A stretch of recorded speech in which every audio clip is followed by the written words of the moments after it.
On the night of April 14th, 1912, the Titanic, a giant luxury liner over 880 feet long, was slicing through the icy Atlantic. Despite warnings of icebergs ahead, the crew kept the speed high at 22 knots. Then, at 11:40 p.m., a thunderous crack broke the silence. The Titanic had collided with a massive iceberg. The impact ripped a 300-foot hole into the side of the ship, letting water flood in at a terrifying rate, over 7 tons per second. Still, few aboard were alarmed. The Titanic had been famously labeled quote-unquote unsinkable, with claims it could stay afloat even if 4 compartments were flooded. But this time, 6 were breached. To make things worse, the ship only had 20 lifeboats, enough for just 1,178 people out of the 2,240 on board. The original design had space for 64 lifeboats, but many were scrapped to keep the deck looking clean for first-class passengers. Even the lifeboats that were available weren't filled properly. Uncertain how much weight they could hold, officers launched them half-empty, a mistake that likely cost over 500 more lives. Those who didn't sink with the ship were left to face the freezing Atlantic.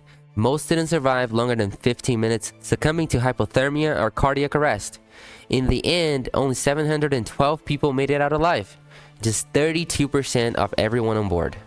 As tragic as the Titanic was, it's far from the worst maritime disaster in history. In fact, there are shipwrecks that make the Titanic look like a warning sign. Wanna know more?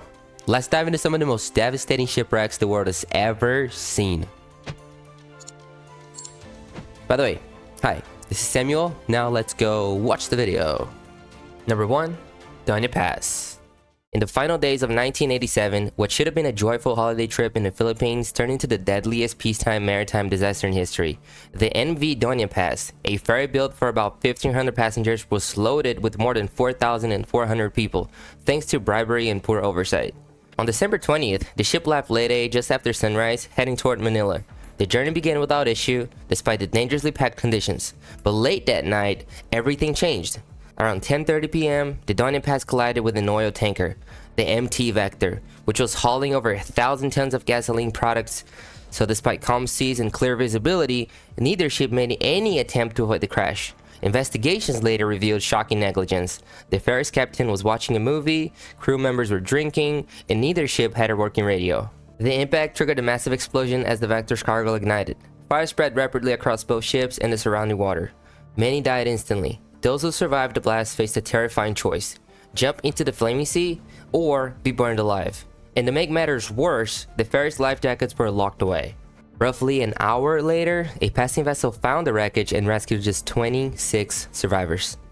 Out of more than 4,400 people aboard, nearly everyone was lost. A tragedy that dwarfed the Titanic by nearly 2,800 lives. Number 2, MV La Jula.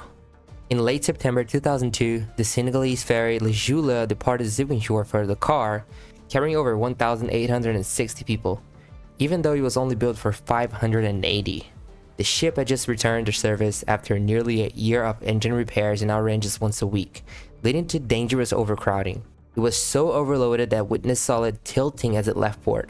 Around 11 p.m., halfway through the journey, La Jula hit a storm. Normally, it could have handled the weather, but the top-heavy ferry flipped within 5 minutes. Survivors were trapped inside the capsized vessel, clinging to life in the air pockets, waiting for help that never came. No distress call was sent, rescue teams didn't arrive until the next morning, too late to save those stuck inside. After 16 hours, the ship sank completely. Out of 1,860 people on board, only 64 survived, making it Africa's worst maritime disaster and one of the deadliest in the world. Number 3, CA-35. As World War II neared its end, the USS Indianapolis had just completed a circuit mission, delivering components for the atomic bomb. But in July 1945, a Japanese submarine hit the ship with 2 torpedoes. The explosions tore through the hull, and the vessel sank in just 12 minutes, taking around 300 men with it. About 900 crew were left drifting in open water. With very few lifeboats or life jackets, survivors faced brutal sun by day, freezing cold by night, and sharks, which attacked without warning. And worse, the distress signals were ignored. One officer was drunk, another refused to be disturbed, and a third thought it was a trap. It took 4 days before a patrol plane spotted the wreck. By then, only 316 were still alive. So the Indianapolis wasn't just lost to war. it was lost to neglect, delay, and disaster. And that is just the tip of the iceberg when it comes to devastating shipwrecks, even worse than the Titanic. So if you want a part 2, let me know in the comments. Other than that, thank you so much for watching. I'll see you in the next one. Make sure to subscribe and like. I'll see you. Bye.